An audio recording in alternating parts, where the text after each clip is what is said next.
ओम श्री गणेशाय नमः। जय श्री कृष्ण मित्रों, आज के वीडियो में हम बहुत ही अद्भुत कहानी सुनने जा रहे हैं जिसका नाम है दुख क्या होता है। आप सभी जानते हैं भोलेनाथ भगवान हमेशा हमारी मदद करते हैं। तो आज के वीडियो में हम सुनेंगे एक भोलेनाथ की बड़ी ही अद्भुत कहानी। एक बार भगवान भोलेनाथ पृथ्वीलोक पर भ्रमण के लिए गए तो उन्हें एक युवा को देखा। वह ईश्वर को दोष देता जा रहा था। वह अपने जीवन से निराश था, दुखी था। तब भगवान शंकर बौद्ध भिक्षु का रूप धारण करके उस युवा को असली दुख के बारे में ज्ञान देते हैं। तो चलिए इस कहानी के माध्यम से समझे कि असली दुख क्या होता है। अगर आप यह कहानी सुन रहे हैं तो पूरा सुनिए। इस कथा को आधा अधूरा छोड़कर जाने की गलती मत कीजिए, क्योंकि इस पवित्र कथा को पूरा सुनने से मनचाहा फल की प्राप्ति होती है। तो इस कथा को पूरा सुनिए। सुख और दुख एक ही सिक्के के दो पहलू होते हैं। यह बात आपने सुनी ही होगी। सुख और दुख हमारे जीवन में लगातार आते ही रहते हैं और हमें लगता है कि हमारे जीवन में हजारों दुख है, हजारों समस्या है। लेकिन अगर आप वास्तविक तौर पर देखते हैं तो आप इस बात को और अच्छे से समझ पाएंगे कि हमारे जीवन में केवल एक ही दुख होता है। हमारे जीवन में असली दुख क्या है वह हम इस कहानी के माध्यम से जानेंगे, और उस दुख का निवारण और समाधान क्या है वह भी हम इस कहानी में समझेंगे। आप इस कहानी के अंत तक जरूर बने रहिए।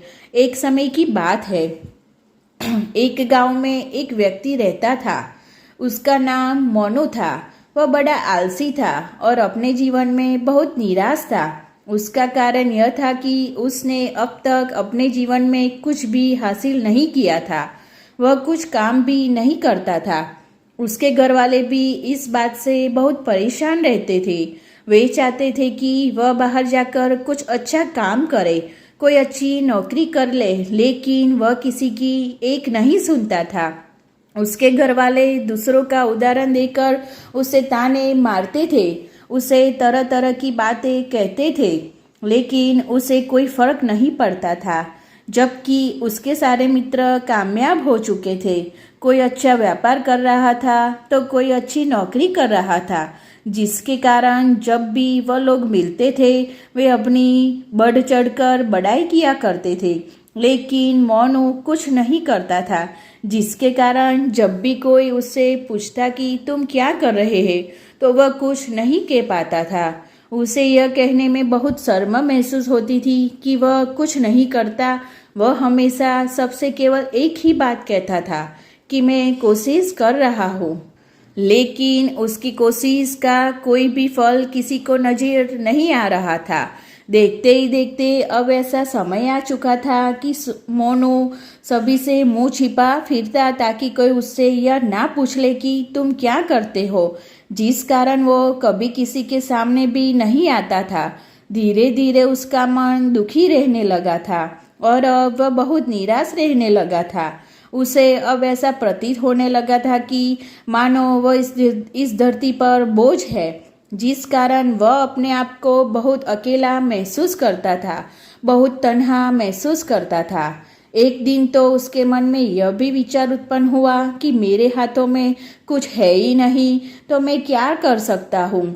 यही सब सोचकर वह अपने भाग्य को खूब कोसता और अकेले बैठकर वह रोता रहता था और भगवान को ही दोष देता रहता था। एक दिन छुपाता छुपाता वह घर से निकलकर कहीं जा रहा था। तभी उसने रास्ते में देखा कि एक बौद्ध भिक्षु लोगों को प्रवचन दे रहे हैं और प्रवचन में वह दुख की बातें कर रहे हैं। तो मोनू कुछ देर के लिए अपना मुंह छुपाकर वहीं खड़ा हो गया ताकि उसे कोई देख ना ले, और चुपचाप वहां उन भिक्षु की बातें सुन रहा था।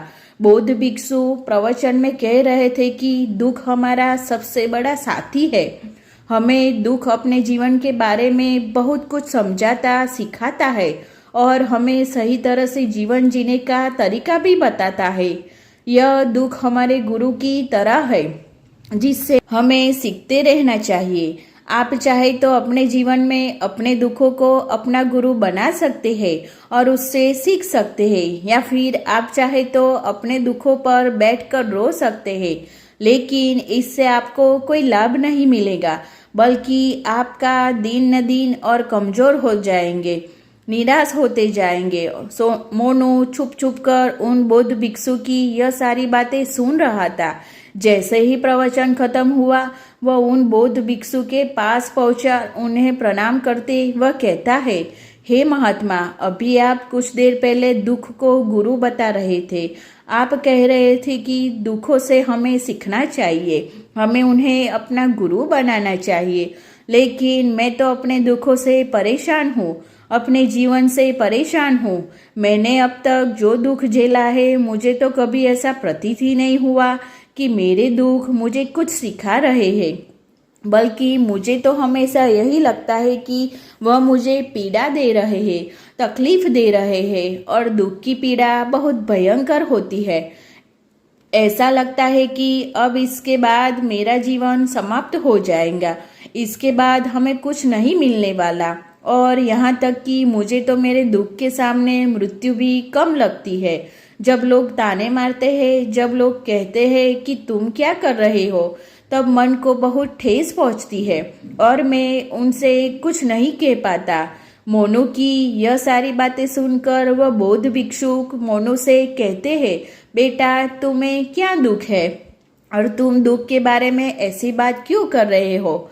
मोनू ने अपने ऊपर बीती हुई सारी बातें उन बौद्ध भिक्षु को बता दी और कहने लगा कि हे महात्मा, क्या आपके पास मेरे दुख का कोई समाधान है?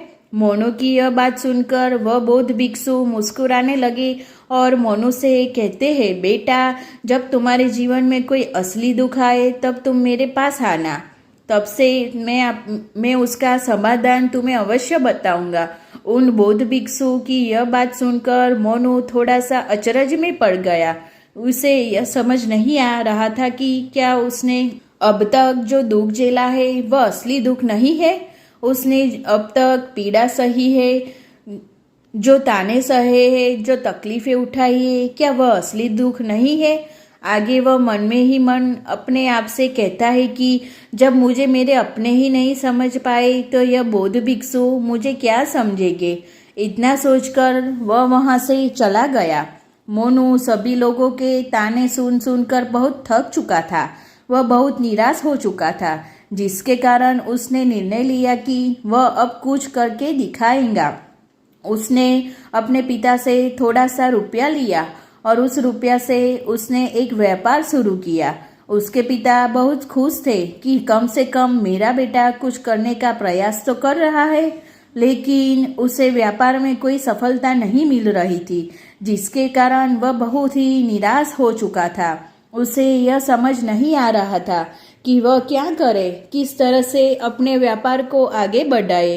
तभी उसके पिता ने उससे कहा, बेटा, कोई बात नहीं, इसी तरह से प्रयास करते रहो, आज नहीं तो कल सफलता अवश्य मिलेगी। मोनू ने अपने पिता की बात मानी और अपने व्यापार में और भी कड़ी मेहनत करने लगा। धीरे धीरे उसे सफलता मिलने लगी और फिर से उसने रफ्तार पकड़ ली।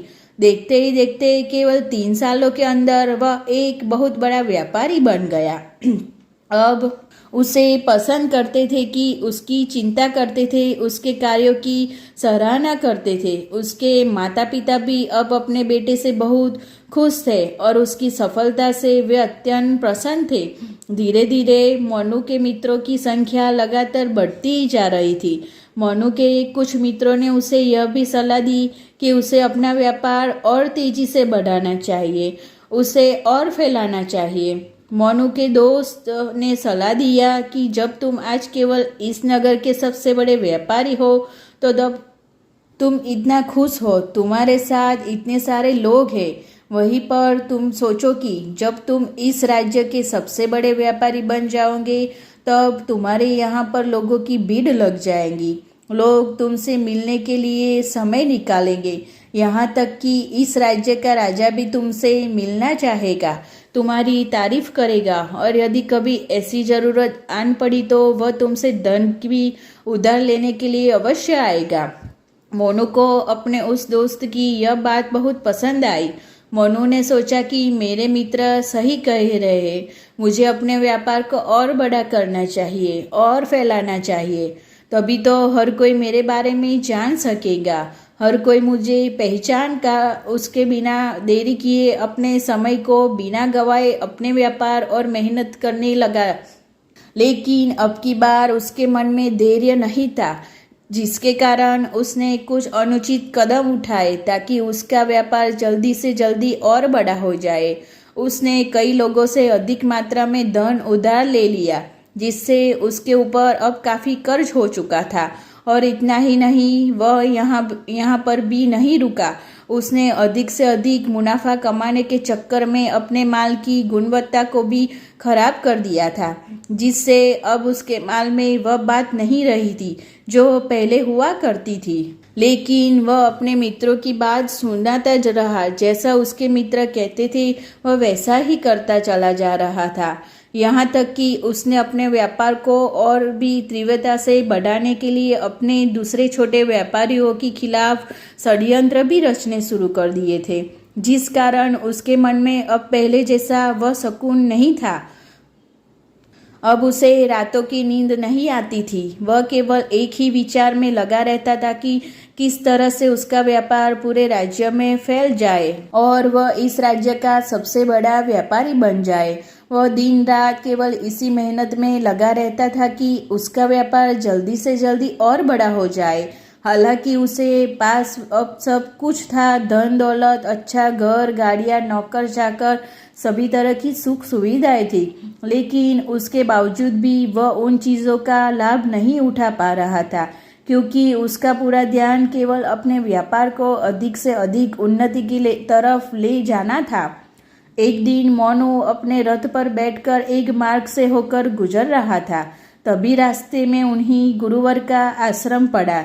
यह देखकर वह उन बौद्ध भिक्षु के पास गया और बौद्ध भिक्षु से कहने लगा, हे महात्मा, आपने कहा था कि जब मेरे जीवन में कोई असली दुख आए तब मैं आपके पास आऊं, तो इस कारण मैं आपके यहाँ पर आया हूँ। आज मैं बहुत दुखी हूँ, मैं रातों को सो नहीं पाता। मेरे पास सब कुछ होते हुए भी मैं उनका लुत्फ नहीं उठा पा रहा हूँ। अपनी सारी बातें एक एक करके उन बौद्ध भिक्षु को बता दी। तभी वह बौद्ध भिक्षु मोनू से कहे कि बेटा, जब तुम पहली बार आए थे तब भी तुम बहुत दुखी थे, लेकिन तब तुमने अपने दुख से क्या सीखा था?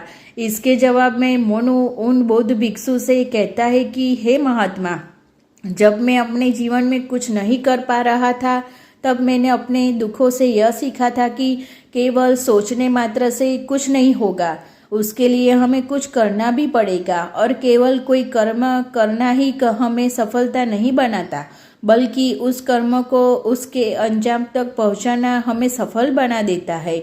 चाहे रास्ता कैसा भी हो, फिर चाहे परिस्थितियाँ कैसी भी हो क्यों ना हो, चाहे कितनी ही बाधाएं आपके रास्ते में क्यों ना आ जाए, ऐसा क्यों ना लगने लगे कि अब अपने जीवन में कुछ नहीं बचा और आप कुछ नहीं कर सकते, तब भी हौसला बनाए रखे, उम्मीद ना छोड़े और अपने कार्य पर डटे रहे, यह सोचकर कि जब तक मैं अपने कार्य को सफल नहीं कर लेता, जब तक मैं अपने लक्ष्य तक पहुंच नहीं जाता, तब तक मैं इस कार्य को करता ही रहूँगा। मैं इस कार्य में अवश्य सफल होकर ही रहूँगा।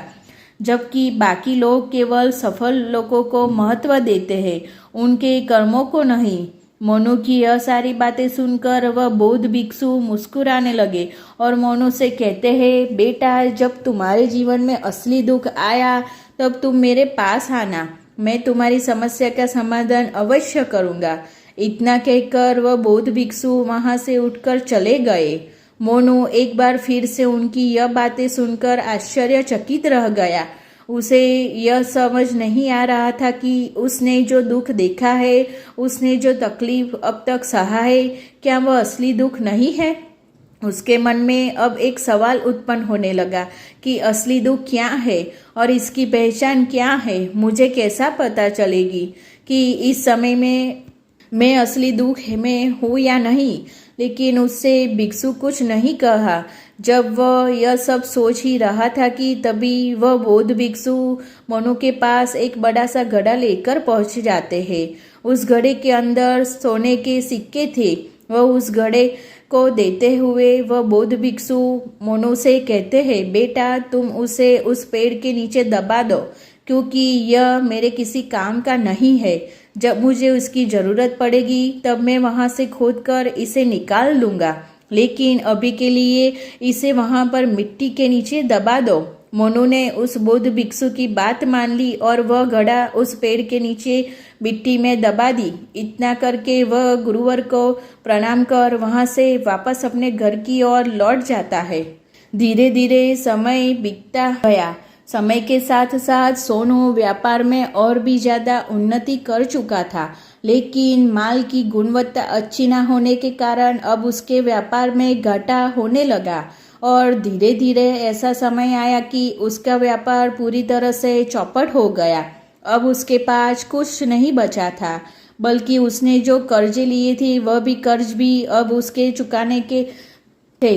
लेकिन वह तो यह सोचकर निश्चित था कि उसने जो कुछ भी कर्ज लिए हैं वो कर्ज उसने अपने मित्रों से लिए हैं, जिसके कारण वह उन्हें लौटाने में थोड़ी देर अवश्य कर सकता है। वह तो यह सोच ही रहा था कि उसके मित्र बुरे समय पर उसका साथ देंगे, लेकिन सबसे पहले उसके मित्र ही उसे अपना कर्ज वापस लौटाने की मांग करने लगे। तब मोनू को एहसास हुआ कि कोई भी अपना नहीं है। उसने अपने मित्र से उस कर्ज को लौटाने के लिए थोड़ी सी मोहलत मांगी, लेकिन मोनू के मित्र भी उसे कर्ज लौटाने के लिए मोहलत नहीं दी, बल्कि वे लोग उसे जान से मारने की धमकी देने लगे। अब अपने मित्रों के मुंह से यह सुनकर मोनू बहुत दुखी ही हुआ।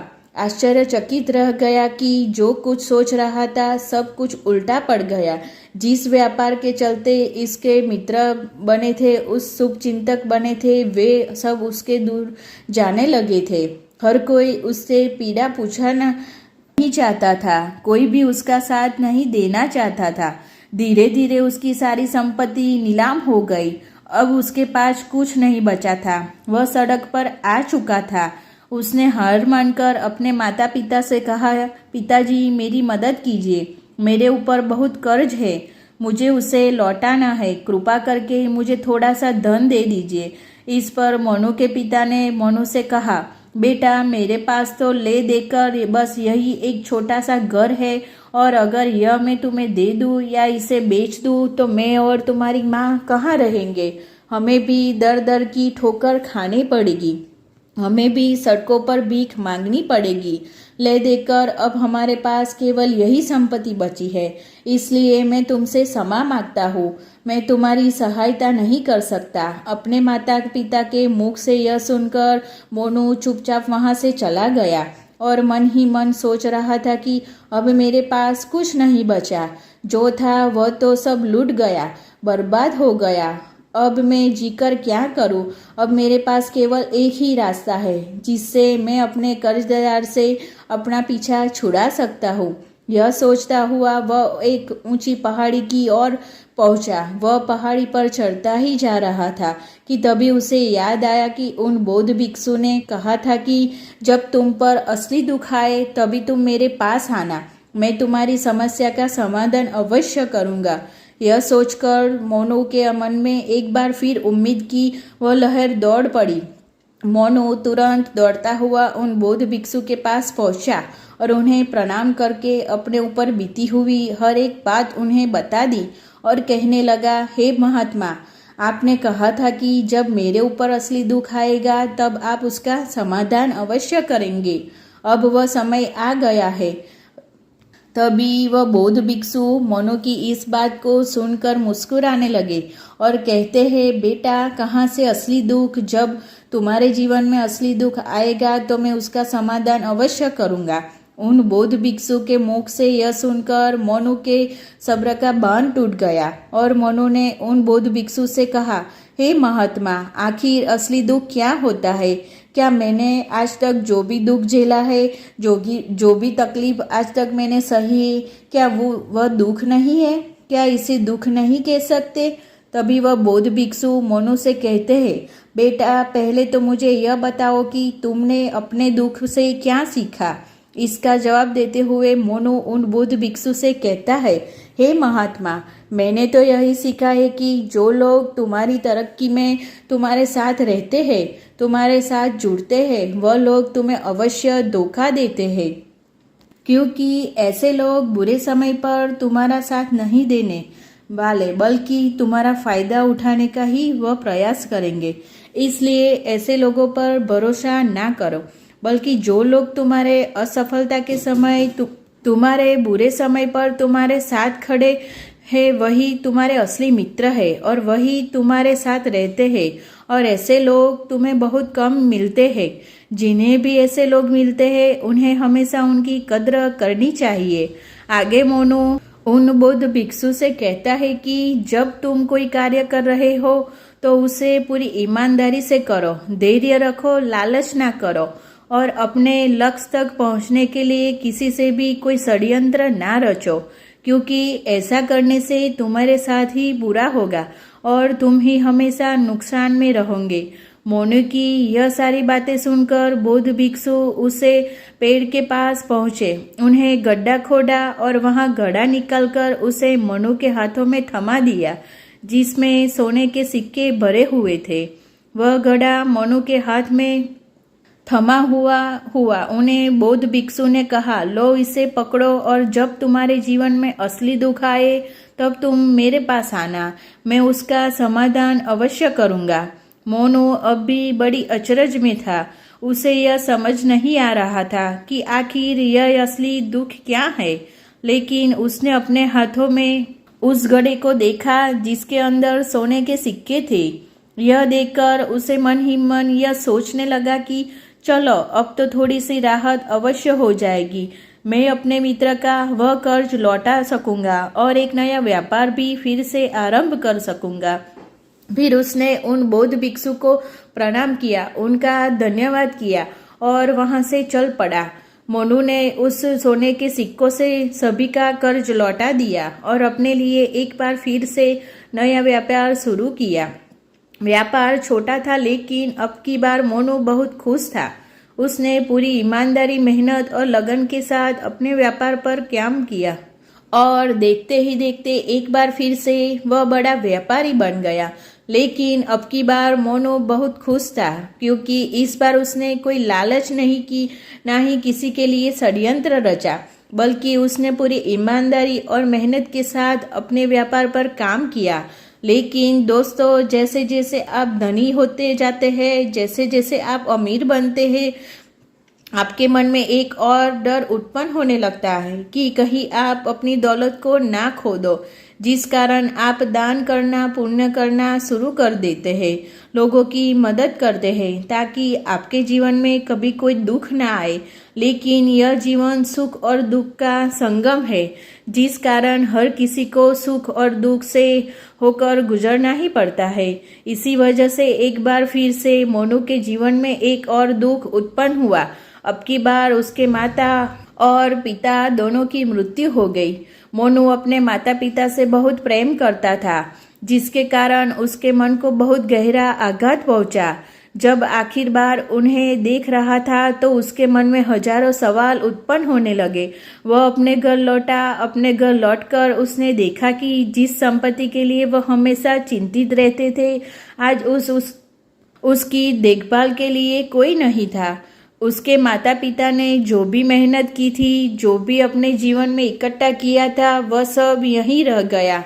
लेकिन अब सब कुछ खत्म हो चुका था और मोनू का मन अब बहुत बेचैन हो रहा था। उसके मन में हजारों सवाल उत्पन्न हो रहे थे और वह अपने आप को बहुत अकेला महसूस कर रहा था। उसे बहुत खालीपन सा महसूस हो रहा था।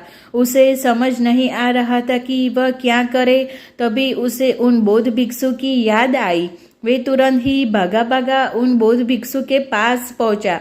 उसे देखते ही उन बौद्ध भिक्षु ने मोनू से सवाल किया और कहा, क्या बात है बेटा, क्या कोई फिर से दुख आना पड़ा?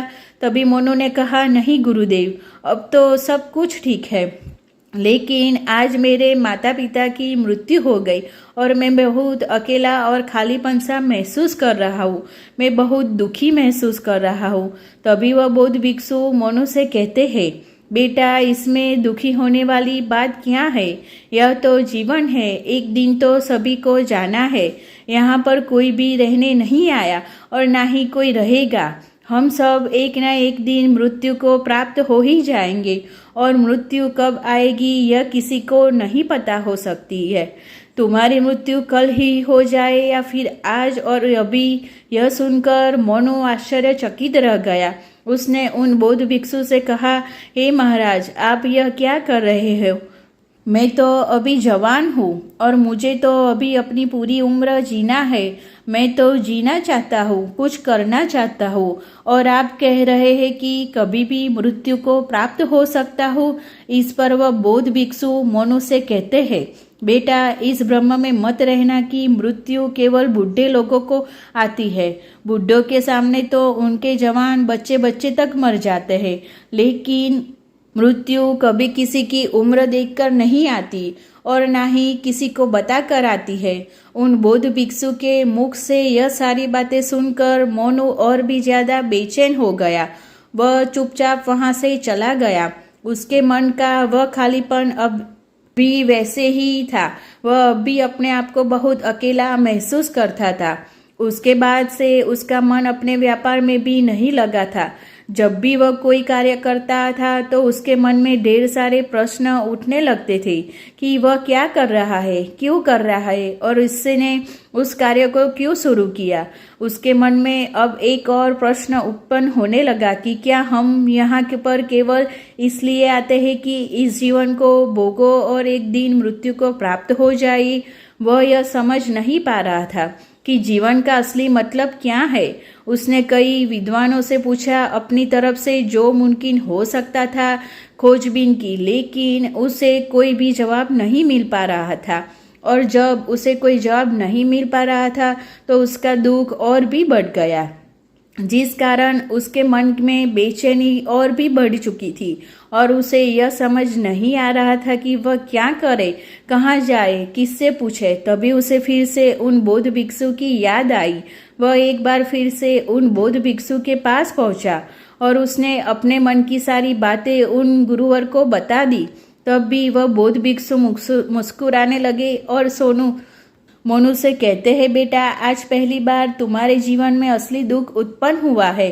वास्तव में तो यही है जिसे हम दुख कहते हैं, जो दुख कहलाने लायक है कि हमें पता ही नहीं हम क्या कर रहे हैं, कहाँ जा रहे हैं, क्यों जा रहे हैं, वह कौन है, क्या है, क्यों है, हम क्या करना चाहते हैं। तभी मोनू ने कहा, हे महात्मा, मेरे इस दुख का समाधान कीजिए, मुझे इस दुख का निवारण दीजिए।